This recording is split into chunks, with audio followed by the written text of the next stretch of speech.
Une pro, Salut, bonjour à toi. ça va ou quoi? Tranquille et toi? Super. On se reçoit aujourd'hui pour Megalop, Yes. qui est sorti. C'est quoi la date exacte? La date exacte était le 25 décembre. 25 décembre. Ouais. D'accord. On va commencer par une petite question habituelle. Pourquoi ce blage en fait? Pourquoi Megalove ou pourquoi Minpro? Minpro, parce que Megalop, on va en reparler après. Ok. Minpro, en vrai, c'est l'origine du nom, c'est un petit secret, tu vois, que les gens peuvent trouver s'ils cherchent vraiment sur Internet, s'ils cherchent à la mort, ils peuvent trouver l'origine du truc. Mais j'aime bien garder un petit peu le mystère sur le nom, parce que les gens, ça leur fait se poser la question, et c'est génial. Quand tu connais pas l'origine d'un truc et que tu cherches vraiment à savoir pourquoi, c'est vraiment que la personne t'intéresse, tu vois. Donc, si les gens sont vraiment intéressés, ils peuvent chercher, tu captes. Mais ça, pour l'instant, ça reste un petit secret, genre. Bon, bah d'accord. On n'aura pas l'exclu. On va revenir un petit peu sur ton petit début de carrière. Ok. Tu devais plus faire longtemps finalement. Du tout, mec. Ton Incroyable. projet il date de juillet. Yes, carrément. Démo. Ouais, c'est ça. Pour revenir un petit peu dessus, comment tu as pu construire ce projet qui sonne un peu comme une carte de visite finalement? Exactement, Ouais. exactement. C'était vraiment le but en fait du projet, d'où le nom de démo. C'était vraiment genre comme un CV en mode voilà, je vous pose tous les styles de rap sur lesquels je peux poser et choisissez le vôtre, tu vois. Et en gros, ça faisait longtemps que j'avais eu l'envie de travailler sur un projet réellement, mais je ne savais pas vraiment comment ça se passait, la conception du truc et tout ça. Et en fait, c'est Lord Esperanza qui m'a hébergé chez lui pendant une semaine, qui lui travaillait sur sa mixtape Lord Esperanza dans ta ville. Et donc je le voyais partir en studio, machin, etc. Il m'expliquait, il me faisait écouter les maquettes et tout. Et ça m'a grave motivé à la mort. Il m'a dit plein de trucs qui m'ont surmotivé en mode vas-y maintenant, je lâche tout, faut que je bosse dans le rap à fond, tu vois. Parce qu'il n'y a pas de secret en vrai dans le rap comme dans n'importe quel autre métier. Ah ben tu travailles, t'as des résultats. C'est un truc à temps plein aussi. Enfin, Ça, ouais, c'est ça en fait. Tu peux mélanger les deux, c'est ce que Nelly qui faisait, je pense à lui parce qu'il faisait ça en même temps que la fac et tout ça. Mais c'est vrai que si vraiment, enfin moi en tout cas je le vois comme ça, si tu veux vraiment avancer dans le rap, faut que tu t'en donnes les moyens. Tu travailles gros, tu te lèves le matin, tu te couches tard le soir, t'écris, t'enregistres, tu fais des schémas de réalisation de clips, tu notes ça dans des carnets, tu vois ce que je veux dire, c'est vraiment un truc à temps plein en fait, réellement. Et du coup pour répondre à ta question, Démo, j'ai travaillé dessus pendant... je dirais 6 mois, à temps plein, tous les jours. J'ai arrêté les cours pour ça. Et je travaillais dessus avec G-Man, notamment, qui faisait toutes les prods, qui a fait toutes les prods de démo, sauf le morceau Promenons-nous, qui est en type beat. Et du coup, on a travaillé aussi avec Edouard, qui a mixé et masterisé tous les morceaux de l'album. Voilà. Mais c'était long, ça me faisait péter les plombs à la fin. Vraiment, je craquais à la mort. Et pour la petite anecdote, c'est mon meilleur ami qui m'a dit vas-y gros, ton projet sort dans 2 jours, viens on part en week-end, coupé d'internet, de tout. On est parti en Auvergne, on s'est calé dans une petite maisonnette, tu vois, on n'avait pas internet, pas de réseau, on n'avait rien. Et ça m'a fait du bien de ouf, parce que pendant 6 mois tous les jours je taffais à la mort dessus et j'ai pu me reposer pendant 2 jours tranquille, coupé d'internet, des notifications, de tout ça. Et on a été super contents une fois que le projet est sorti, des retours qu'on a pu avoir. Je crois que là on doit être à... je dirais 12 000 streams, un truc dans le genre sur Spotify. C'est cool, très très content, ouais, vraiment. Pour un projet comme ça qui arrive, ouais. Carrément, mec, carrément. J'avais déjà une petite visibilité sur YouTube, tu vois, et je pense que ça a fait que. Mais forcément, c'est la première fois qu'on sortait des trucs sur Spotify et tout, et on est super content de voir la tournure que ça a pu prendre et les retours des gens, quoi. Du coup, tu sors Megalove là, qui est sorti le 25 décembre. Ouais. Finalement, il a été assez vite entre les deux projets, il y a 6 mois du coup, même 5.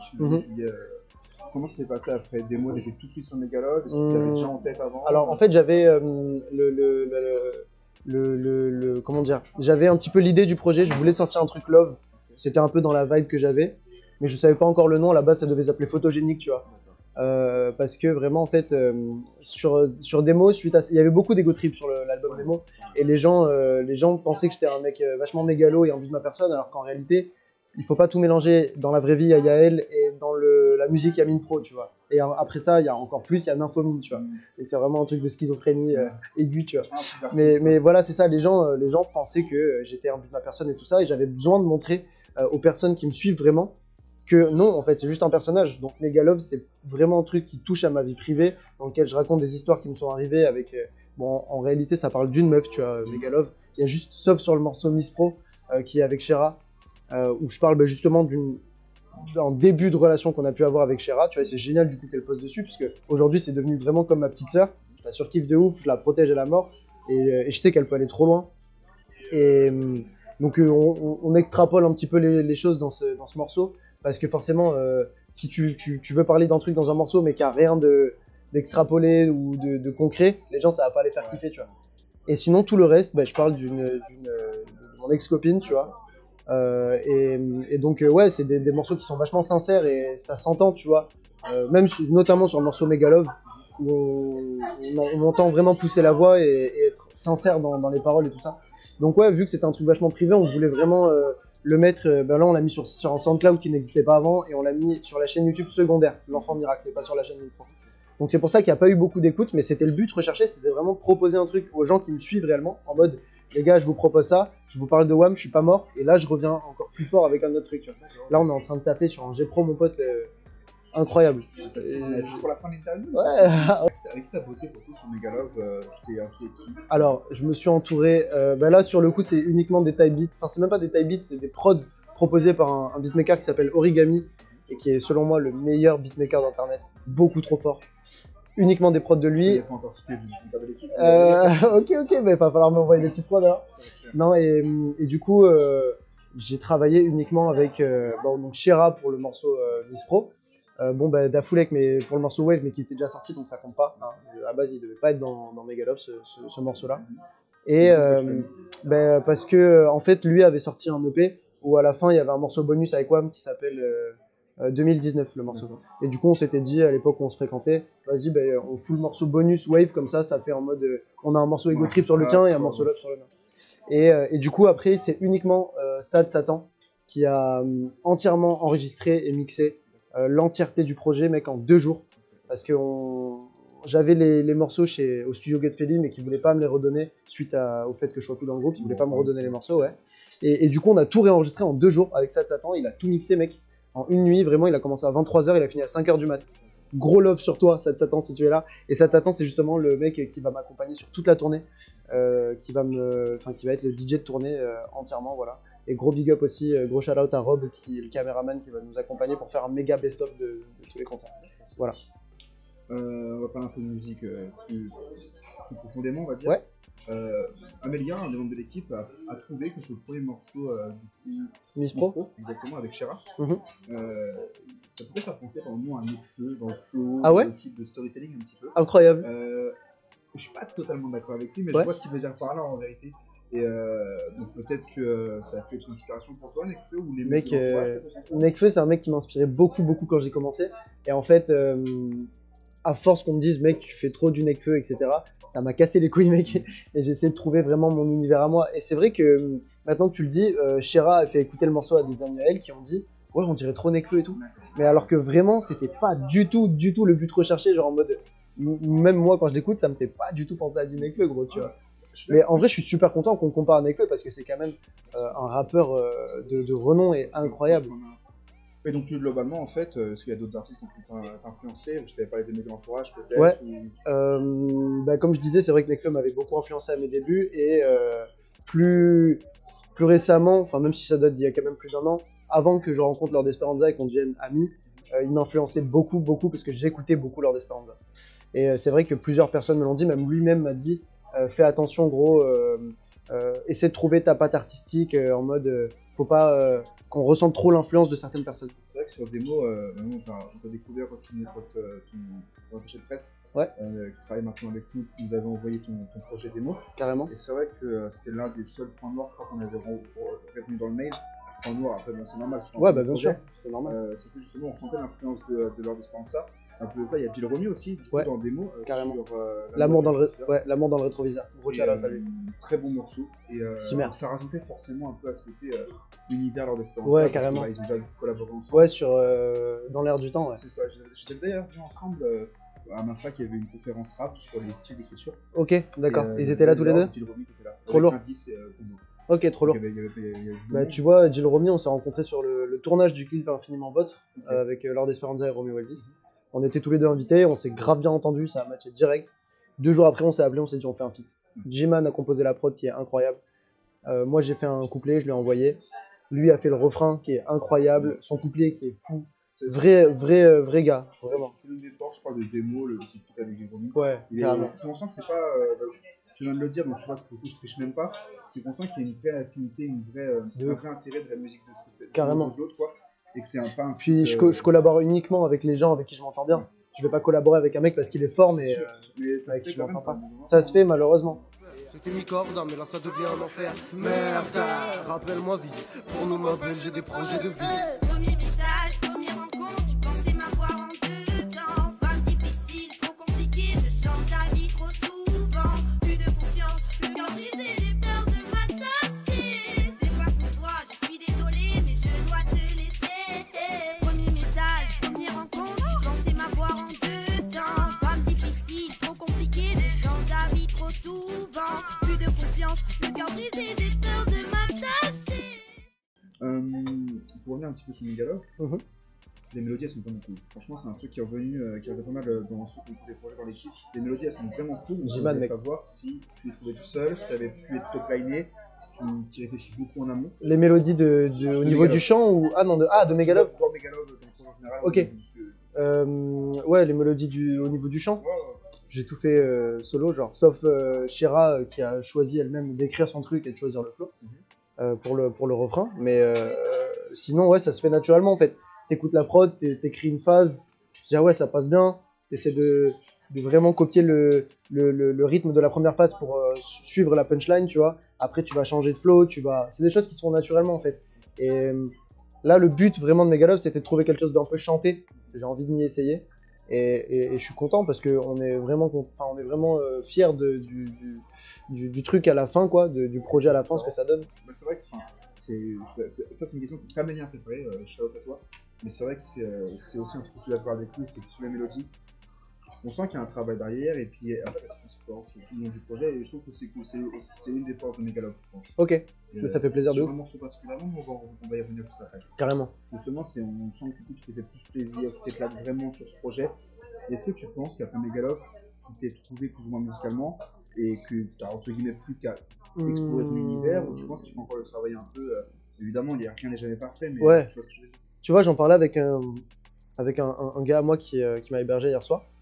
On se disait, enfin lui me disait que ce qu'il aimait bien chez un rappeur, c'est que s'il avait envie d'écouter un son triste d'un artiste, bah, il peut l'écouter, et s'il a envie d'écouter un son joyeux du même artiste, bah, il peut l'écouter.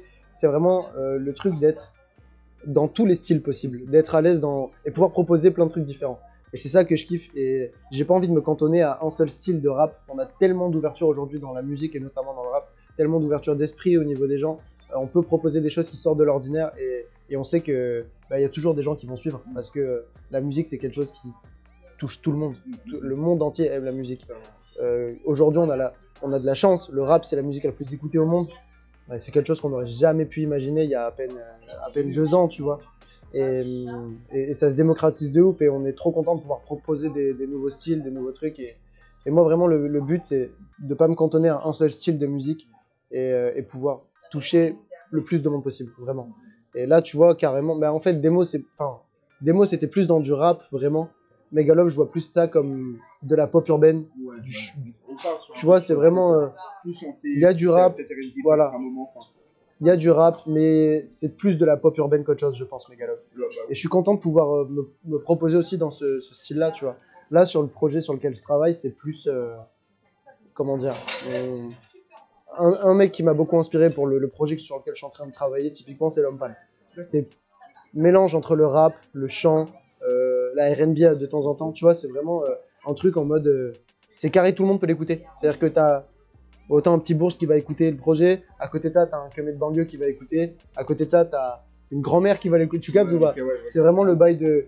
Mais je veux vraiment que les gens puissent se reconnaître, et je serai toujours autant sincère dans les projets, dans les morceaux que je vais faire, en fait. Ça va juste être les instrus qui vont changer, le style de flow, la thématique, tu t'y retrouves, quoi, Je pense que c'est une certaine maturité en réalité. Je pense que je grandis et que je me rends compte de tout le potentiel que l'homme peut avoir dans la musique, et que j'ai envie de l'exploiter à la mort. Justement, pour revenir un petit peu sur cet aspect musical, il y a un morceau qui m'a personnellement beaucoup marqué sur Megalov, et Amélie aussi, je crois, justement, qui m'a beaucoup aidé sur l'interview. C'est le morceau Mégalo. Ouais. Mégalo, en fait, il y a un jeu de mots entre Mégalo et Mégalov. C'est ça, c'est ce que j'expliquais au début. Du coup, je voulais savoir si tu pouvais nous en parler.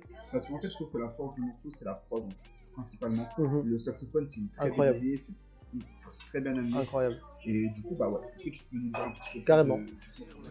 Elle se méfie, elle perd patience, persuadée qu'elle va souffrir, c'est comme une évidence. Ce soir le débile danse avec un ange qui va faire du mal à l'autre, ce n'est qu'une question de temps.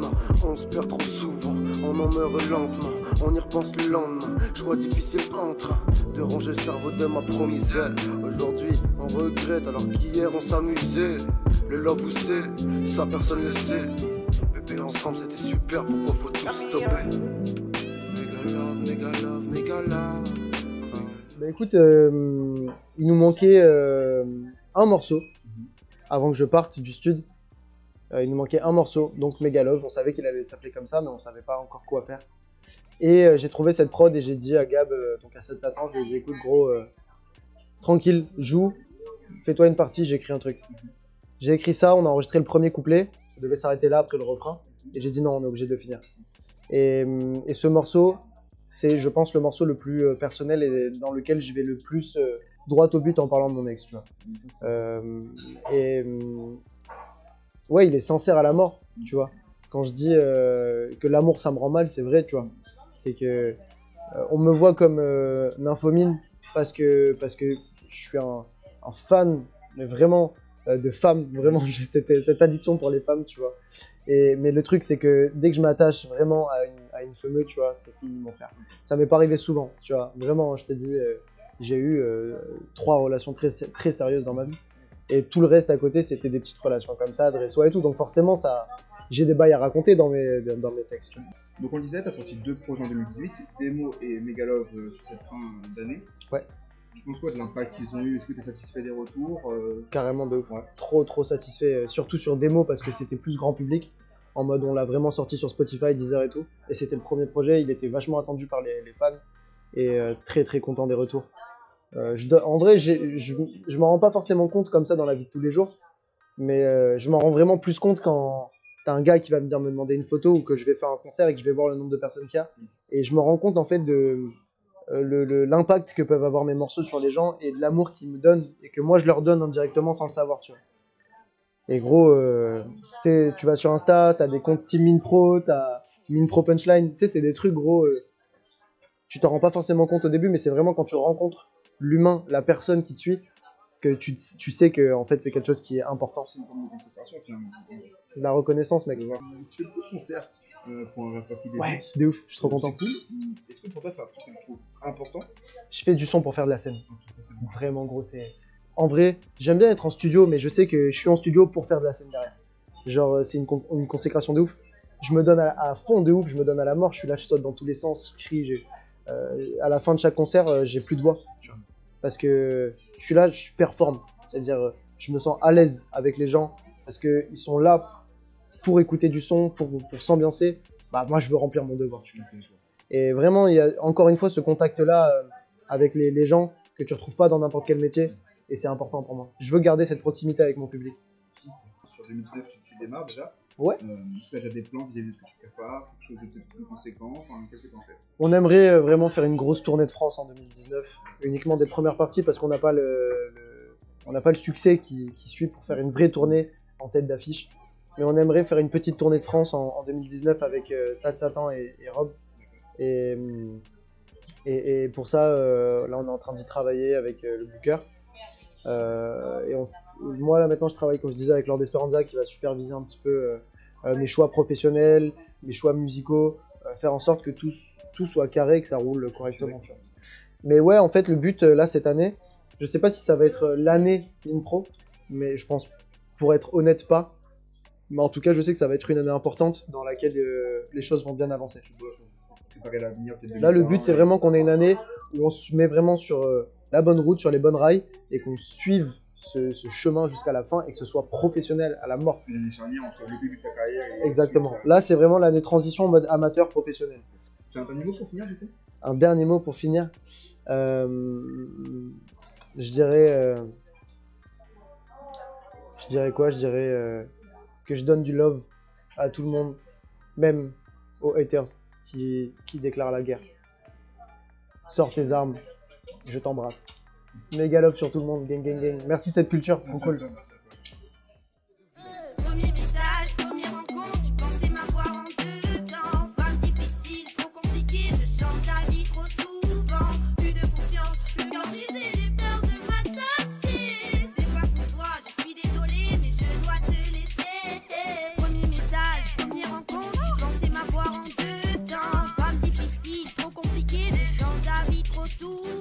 Plus de confiance, le cœur brisé, j'ai peur